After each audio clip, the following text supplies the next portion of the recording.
بسم اللہ الرحمن الرحیم۔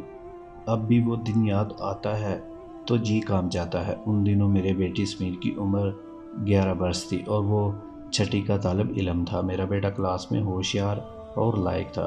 ایک روز ہمارے گھر میں مہمان آئے اور رات تک رہے۔ ان کے ساتھ بچے بھی تھے۔ اسمیر اسکول کا کام نہ کر سکا کیونکہ میں نے اس کو سودا سلف لانے کے لیے بار بار گھر سے باہر بھیجا تھا۔ اس طرح اس کا وقت ضائع ہوا۔ رات کو تھک کر جلدی سو گیا۔ اس کو جلدی سو جانے کی عادت تھی۔ اگلے روز اس نے کہا کہ وہ اسکول نہیں جانا چاہتا کیونکہ ہوم ورک نہیں کیا ہے، ٹیچر سے ڈانٹ پڑے گی۔ تبھی میں نے کہا کوئی بات نہیں، ڈانٹ کھا لینا مگر اسکول ضرور جاؤ، ناغہ مت کرو۔ وہ خود بھی ناغہ نہ کرتا تھا۔ اس دن اسے نہ جانے کیا ہوا کہ اس کا دل بالکل بھی جانے کو آمادہ نہ تھا۔ بہرحال میں نے مجبور کیا کہ وہ ضرور جائے۔ تبھی بادل ناخواستہ تیار ہو گیا اور چلا گیا، لیکن کافی لیٹ پہنچا تھا۔ اس وقت دعا ہو چکی تھی اور بچے کلاسوں میں جا چکے تھے۔ وہ بستہ گلے میں ڈالے بھاگا بھاگا اسکول گیٹ پر آیا تو چپڑاسی نے اسکول میں داخل ہونے سے روک دیا کیونکہ ہیڈ مسٹر کی ہدایت تھی کہ لیٹ آنے والے بچوں کو اندر نہ آنے دیا جائے بلکہ گیٹ سے ہی واپس کر دیا جائے تاکہ ڈسپلن خراب نہ ہو۔ میرے بیٹے نے کافی منت کی مگر چپڑاسی نے ایک نہ سنی اور اسکول گیٹ بند کر دیا، یہ کہہ کر کہ میڈم کا حکم ہے، اب تم اتنی دیر سے کلاس میں جاؤ گے تو میڈم مجھ پر ناراض ہوگی۔ سمیر واپس پلٹنے پر مجبور ہو گیا۔ وہ سڑک کنارے پر آیا، سوچنے لگا واپس کیسے جاؤں، ماں خفا ہوگی۔ اصل بات یہ تھی کہ جب میں نے اس کو ہر حال اسکول جانے کا کہا تو وہ بستہ کھول کر اسکول کا کام کرنے بیٹھ گیا تھا۔ تب میں کہتی رہ گئی کہ اٹھو اور تیاری کرو ورنہ لیٹ ہو جاؤ گے، اب ہوم ورک کرنے کا ٹائم نہیں ہے۔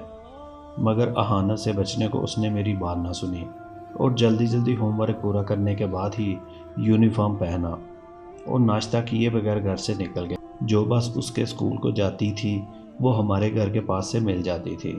خوش قسمتی سے وہی مخصوص نمبر کی بس اسٹاپ پر کھڑی تھی۔ وہ دوڑ کر اس میں چڑھ گیا۔ اس کو امید تھی جب اسکول پہنچے گا تو اسمبلی ہو رہی ہوگی، مگر بس راستے میں 2-4 مسافر اٹھانے کو بریک لگاتی چلی گئی۔ یوں دیر ہو گئی۔ چپڑاسی تو گیٹ لا کر گیا مگر کچھ دیر تک اسکول کے باہر کھڑا یہی سوچتا رہا کہ اب کیا کرے۔ گھر جانے کا مطلب تھا ماں کی خشمگین نگاہوں کا سامنا کرنا۔ اس نے سوچا کہ میری ماں یہی سمجھے گی میں راستے سے لوٹ آیا ہوں۔ تبھی آہستہ آہستہ قدم اٹھاتا اسکول کے سامنے پلے گراؤنڈ کی طرف چلا گیا جہاں کچھ لڑکے فٹ بال کھیل رہے تھے۔ وہ ان کو کھیلتے ہوئے دیکھنے لگا۔ کافی دور وہ کھیل دیکھنے میں مصروف رہا۔ تھوڑی دیر میں وہاں ایک بندوقچی آ گیا جس کے پاس نشانہ لگانے والا بڑا سا گتا تھا جس پر گول دائرہ بنا ہوا تھا۔ لڑکے اپنا کھیل چھوڑ کر اس کی جانب لپکے۔ نشانہ بازی کا یہ کھیل بھی بڑا دلچسپ تھا۔ بچے بندوقچی کو چند سکے دیتے اور وہ بندوق میں چرے بھر کے لڑکوں کے حوالے کرتا۔ وہ باری باری سامنے رکھے بورڈ پر رنگ برنگے غباروں کو نشانہ پر لیتے۔ یہ ایسا دلچسپ اور دل موہ لینے والا منظر تھا کہ سمیر اس میں خود کو بھول گیا کہ گھر بھی جانا ہے۔ یہ عمر ہی ایسی ہوتی ہے، کھیل بچوں کا دھیان پکڑ لیتے ہیں اور ان کو وقت گزارنے کا احساس نہیں رہتا۔ سمیر بھی ایسی عمر میں تھا، بس وہ کھیل دیکھتا رہا۔ لڑکوں کے پیسے ختم ہو گئے، وہ اپنی راہ ہو لیے۔ تبھی سمیر کو خیال آیا کہ اس کی جیب میں کچھ پیسے موجود ہیں کیونکہ اس نے 3 دن سے اپنا جیب خرچ جمع کر رکھا ہوا تھا۔ اس نے جیب میں ہاتھ ڈالا، جتنے روپے تھے نکال لی اور نشانہ بازی پر لگانے لگا۔ یہاں تک رقم تمام ہو گئی۔ بندوقچی نے اپنا گتا اور بندوق گدے پر لٹکائی اور چلنے کو ہوا تو سمیر کو ہوش آیا کہ اس نے بھی تو گھر جانا ہے۔ اس نے گھبرا کر تماشے والے سے پوچھا، تم کو معلوم ہے اس وقت کیا بجا ہے؟ کلائی پر باندھی گھڑی پر نظر ڈالی اور بندوقچی بولا، او یہ تو بند ہو گئی ہے، آج میں اس کو چابی دینا بھول گیا تھا۔ ان دنوں گھڑیوں میں سیل نہیں ڈالتے تھے بلکہ ان میں چابی بھری جاتی تھی۔ اس شخص نے دیکھا کہ لڑکے کے چہرے پر پریشانی کے آثار ابھر آئے ہیں۔ وہ سمجھ گیا کہ یہ اسکول سے بھاگا ہوا ہے، اس لیے گھر جانے سے قبل ٹائم پوچھ رہا ہے۔ وہ بولا، ایسا کرو تم یہاں کھڑے رہ کر نشانے لگاؤ، میں تم سے پیسے نہ لوں گا۔ میں سامنے اس کٹیا تک جاتا ہوں، وہاں میرا بھائی رہتا ہے، مجھے پیاس لگی ہے، پانی کی بوتل لاتا ہوں اور ٹائم بھی پوچھ لے۔ گھبرا نہیں، بس میرے سامان کا دھیان رکھنا۔ میں ابھی گیا اور ابھی آیا۔ یہ کہہ کر اس نے بھی چرے والی بندوق میرے لگتے جگر کو تھما دی اور خود کٹیا کی جانب دوڑ لگا دی جو سامنے نظر آ رہی تھی۔ لاکھ سیانہ سے ہی بچہ پھر بھی بچہ ہوتا ہے۔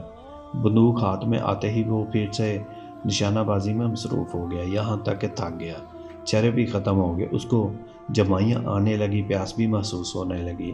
اس نے کئی بار کٹیا کی طرف دیکھا، کوئی آتا دکھائی نہ دیا۔ تھوڑی دیر انتظار کی اذیت سہنے کے بعد وہ نشانہ بازی کا سامان وہیں چھوڑ کر سڑک کی طرف جانے کو ہوا۔ اس کو اندازہ ہو گیا کہ اسکول کی چھٹی ہو چکی ہے اور اب اس کو گھر چلے جانا چاہیے۔ سڑک سے بس پر چڑھ بیٹھے گا تو وقت پر گھر پہنچ جائے گا۔ ابھی وہ 2 قدم چلا تھا کہ مدوکچی آ پہنچا اور بولا، تم کہاں جا رہے تھے؟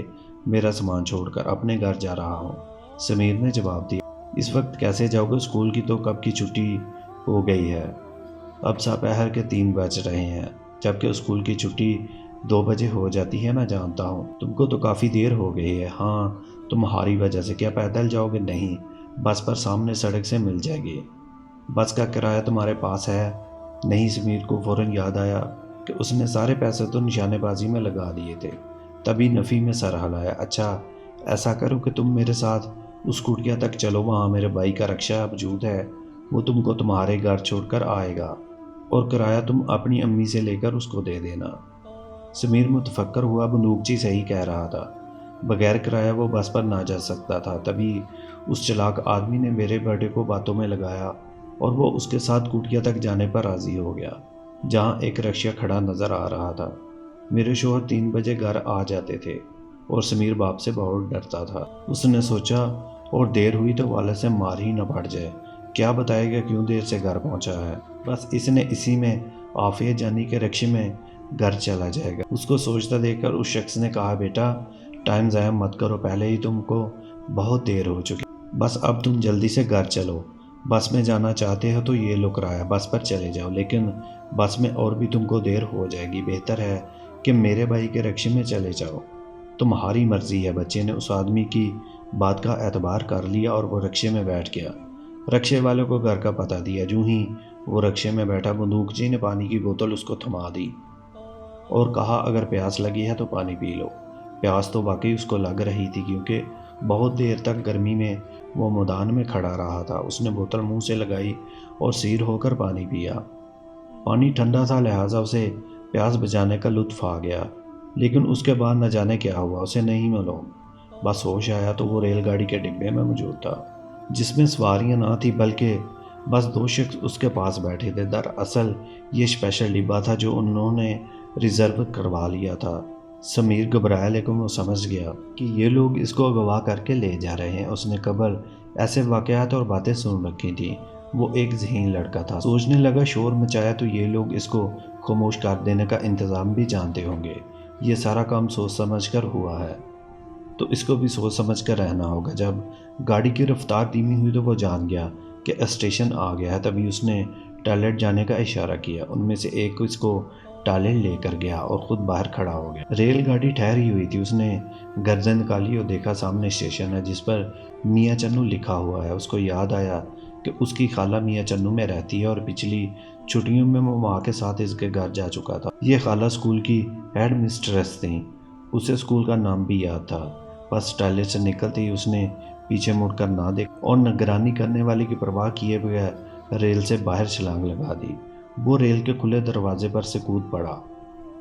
اسے چوٹ تو آئی مگر اس نے پرواہ نہ کی اور دوڑ لگا دی۔ وہاں موجود لوگ اس کو حیرت سے دیکھ رہے تھے اور نگراں گھبرا کر وہاں سے ہٹ گیا تھا۔ سامنے بہت سے لوگ سامان اٹھائے جا رہے تھے۔ وہ ان کے درمیان سے ہوتا ہوا انجانے کے سمیت بھاگ رہا تھا کہ برونی گیٹ پر ریلوے کے ایک سپاہی نے اس کو روک لیا۔ سمیر کا سانس پھول گیا تھا، وہ باندھ نہ کر پا رہا تھا۔ ریلوے کا سپاہی اس کو ریلوے آفیسر کے پاس لے کے گیا۔ اس نے اپنے آفس میں بٹھا کر پانی وغیرہ پلایا۔ سمیر کا سانس بحال ہوا تو اس نے آفیسر کو احوال بتا کر کہا، یہاں میری خالہ فلاں اسکول کی ہیڈ مسٹریس ہیں، آپ مجھے ان کے پاس پہنچا دیجیے۔ یوں میرا لگتے جگہ بد نصیبی کے آری دہانے سے لوٹ کر اپنے ماں باپ کی پوش شفقت جنت کے سائے تلے لوٹ آیا۔ کیا بتاؤں، جب سمیر گھر نہ لوٹا اس کے بعد کے 2 دن ہم نے کیسے گزارے۔ اپنے بیٹی کی جدائی کو میں جیتے جی جہنم نہ کہوں تو بے جانا ہوگا۔ اس وقت وہ کوستی تھی جب میں نے اس کو زبردستی اسکول بھیجا تھا۔ اسکول سے بھی پتہ کیا، لیکن چپڑاسی نے بھی ڈر سے نہ بتایا کہ وہ آیا تھا، مگر اس نے سمیر کو اسکول کے اندر نہ جانے دیا بلکہ گیٹ بند کر لیا تھا۔ میں آج بھی اس واقعے کے بارے میں سوچتی ہوں تو ذہن خلفشار کا شکار ہونے لگتا ہے۔ اگر میرا بچہ حضرت ماکی سے کام نہ لیتا، اگر وہ جرأت مند اور ذہین نہ ہوتا، تو شاید ان ظالموں کے چنگل سے کبھی نہ نکل سکتا۔ خدا جانے وہ سفاک انسان اس کا کیا حشر کرنے والے تھے۔ سوچتی ہوں اسکول کے سربراہ سے کہوں کہ کم سن بچوں کو لیٹ آنے پر سزا نہ دیا کریں، بلکہ ان کے والدین کو بلوا کر سرزنش کیا کریں۔ ممکن ہے کہ لیٹ آنے کا سبب ان کے گھر والے ہوں یا کوئی اور وجہ ہو۔